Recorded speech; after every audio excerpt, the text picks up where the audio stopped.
निवडणुका आणि विधानसभेच्या निवडणुका देखील आलेल्या आहेत। यासाठी हा मेळावा महत्त्वाचा वाटतो। उद्दिष्ट आहे की विधानसभेच्या निवडणुका समोर आलेल्या आहेत। उद्दिष्ट हे आहे की आम्ही महायुती म्हणून सरकारमध्ये आहोत, तर सर्व पक्षाच्या सर्व कार्यकर्त्यांना एकत्रित संबोधित करणं यांनी अजून चांगला उत्साह वाढेल, इतकं साधं उद्दिष्ट आहे। मॅम, विधान परिषदेच्या निवडणुका त्याच्याही आधी आहेत, तर काय वाटतंय 12 उमेदवार आहेत, 11 जागा आहेत, आता हे होणार एकदम निश्चित आहे, निवडणूक होणार एकदम निश्चित आहे।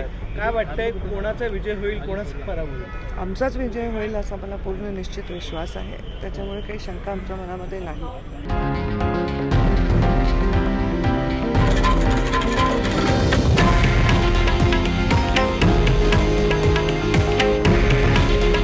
हे आहे देशातील नंबर 1 न्यूज नेटवर्क आणि आपण पाहत आहात TV9 मराठी। काळजी तुमची, हित महाराष्ट्राचं।